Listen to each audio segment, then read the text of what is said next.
Hello and welcome to the HistoryNetwork.org podcast, Season 24, Episode 2, Mikhail Petrovic Devyataev. This episode was written by Kevin Middleton. Kevin lives with his partner and son in Arbroath, Scotland, famous for its 12th century abbey, where the Declaration of Arbroath was written. A keen student of history since his school years, Kevin has a particular interest in World War II human interest stories, the history of the Inca and their last days of empire, and in counterfactual history. Kevin runs an IT business that takes him all over the United Kingdom, so history is a hobby of his, but his travels have allowed him to visit many historical locations up and down the country. Mikhail Petrovic Devyataev was the 13th child of a Moldovian blacksmith who provided one of the most extraordinary stories of World War II. The Soviet pilot, captured by the Germans in July 1944, made an incredible escape from Usedom, an island on the Baltic coast where Hitler's V rockets were being made, to return home, eventually becoming a hero of the Soviet Union. Born in 1917 in the Tobievo district of present-day Republic of Moldovia, Mikhail Devyataev came into a world of Russian Revolution and tough times for his peasant family. In his youth, Devyataev witnessed an aeroplane making a forced landing near his home, and from that moment he fell in love with flying and everything about it. He joined the Red Army in 1938, attending the Chkalov Flying School, graduating in 1940. The Chkalov Flying School was named after Valery Chkalov, the famous Russian pilot who once flew non-stop from Moscow to Vancouver, exciting a generation of young, aspiring pilots like Devyataev. At the outbreak of World War II, Devyataev joined the Russian Air Force and by July 1944 had flown over 200 sorties. During this month, his Yak-7 aircraft was ambushed by German Focke-Wulf 190s over Lvov in the Ukraine, and he was forced to bail out. He awoke surrounded by Germans, having suffered a broken leg and severe burns. After spending months in a POW hospital recuperating, the Soviet pilot was to be moved to a camp near Königsberg. At this point, Devyataev switched identities with a dead Red Army soldier, due to the knowledge that Soviet pilots were singled out for brutal treatment by German guards in the concentration camps. This was to be the start of a survival instinct that served Devyataev well. At the beginning of 1945, Devyataev was moved to the Pienemunde Army Research Centre on the island of Usedom off the Baltic coast, where Hitler's wonder weapons, like the V-1 and V-2 rockets, were being built and tested.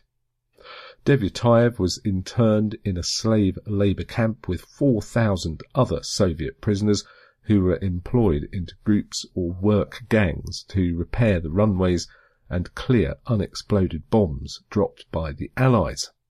The treatment at this camp was brutal, with prisoners starving and often beaten to within an inch of their lives. The number of casualties was extremely high, with most being blown up by the bombs they were tasked to move. Indeed, one prisoner who tried to escape was just torn to pieces by the guard dogs. By February 1945, the German Guard's mood had changed to an even more aggressive one, due to the Allied progression on all fronts. Devyataev decided that the prisoners had no hope of survival if they stayed where they were, and plotted to escape. Devyataev and the 9 other members of his work gang decided that the only method of escape was to use Devyataev's pilot skills and steal a plane to fly out. Early on the morning of the 8th of February 1945, while working on the runway, a member of the work gang, Ivan Krinovagov, struck their guard a fatal blow with a crowbar. Another member, Petr Gutogan, stripped the prone guard of his uniform and himself put it on. Luckily, on this morning, the guard dogs, which were feared, had been taken away for training to attack tanks while strapped with explosives, a sign of German desperation towards the end of the war, but the absence of the dogs made the escape easier. Their gang, escorted by their own man, Petr Gutogan, wearing the German Guard uniform, made their way a mile down the airstrip to the camp commandant's personal Henkel 111 aircraft. Opening the rear door, the work gang climbed aboard. Inexplicably, the battery box required to fly the plane was empty. It took the gang 15 agonizing minutes to find a replacement and connect it. By the time the gang were ready to take off, daylight had arrived. The Soviet POWs now had to taxi past a line of other aircraft surrounded by German mechanics and soldiers readying themselves for the day. Devyataev tore off his striped jacket, thinking that the sight of a half-naked pilot would attract less attention than one wearing a prisoner uniform. The Luftwaffe personnel gazed curiously at the cockpit as the plane taxied to the runway, but they did not intervene. Devyataev was unfamiliar with the controls of a twin-engined aircraft and initially struggled. With Krivonogov sitting beside him, helping with the various levers and buttons, the plane swung onto the runway. Devyataev released the brake and gunned the engines and lifted into the sky. Finally, the Germans mobilized into action and gave chase, but by then it was too late, and Devyataev and his comrades had escaped. However, the flight was not a smooth one, as he could not work out how to raise the wheels, and at one point the plane went into a near-fatal dive. Months of malnutrition and mistreatment had left Devyataev weak, and he did not have the strength to handle the flap lever.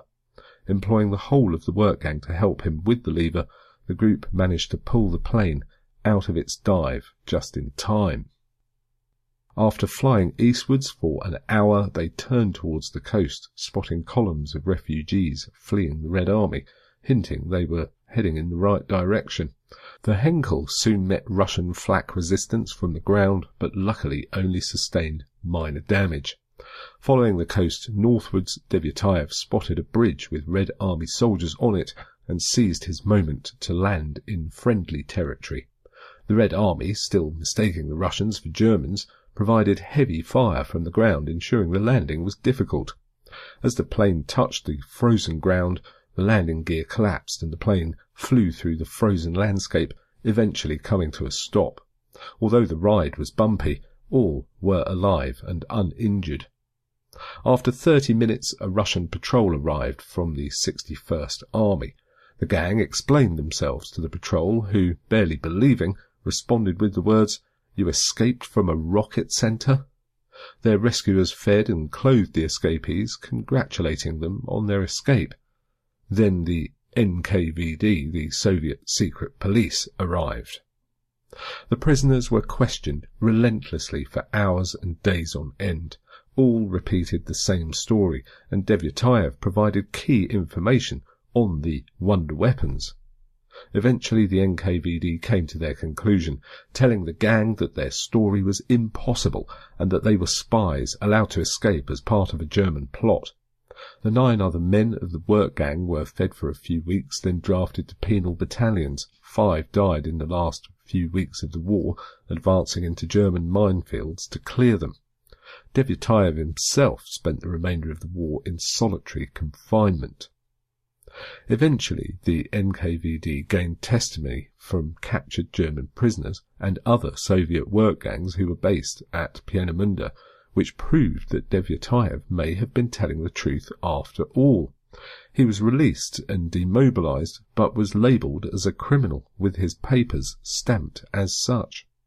He should have been praised by the Soviet Union as the epitome of Soviet fighting spirit, but like so many others taken prisoner by the Germans, he was punished under Stalin's No Prisoners Decree. The No Prisoners Decree, or Order Number 270, ordered the Red Army to fight to the last, banning surrender and punishing those who had been captured. Once Mikhail returned home, he struggled to find work and was shunned by former friends. Devyataev spent the next year in extreme poverty and hardship. In 1953, Stalin died, and it became acceptable to look at Devyataev's extraordinary story in a new light. After a long politically motivated battle, Devyataev's story was finally recognized, and he was cleared of all charges in 1957. The head of the Soviet space program, Sergei Korolyov, personally presented his case, arguing that the information provided by Devyataev and the other escapees had been crucial in the Soviets' space efforts.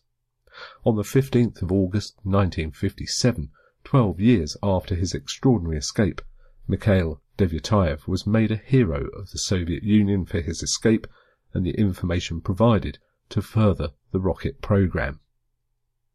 In his later years, the man who had survived being shot down by Germans, shot at by the Russians during his escape, and then survived the terror of the NKVD, enjoyed a peace he could only dream of during the war years and his subsequent struggle. He became actively involved in the veterans movement, creating a foundation to help those in need. Mikhail Devyataev died in Kazan in 2002, aged 85, with thousands attending his funeral to say goodbye to the great patriotic war hero. There is a museum of Devyataev in Torbievo, which opened in 1975, and monuments in Usedom and Kazan dedicated to Mikhail Devyataev's extraordinary story of survival. Would you like to write an episode for us, just as Kevin has done for this one? Why not drop us a line, info@thehistorynetwork.org. We'll give you a hand with it if you want, or even if you just have an idea for a subject you'd like to hear that you haven't heard us cover before and would like to let us know that. Then again, it's info@thehistorynetwork.org. Do like us on our Facebook page and follow us there. Just search for The History Network on Facebook, and go to the website thehistorynetwork.org to find out about all our other podcasts. Thanks for listening. You've been listening to the historynetwork.org podcast, written by Kevin Middleton, read by Nick Barker.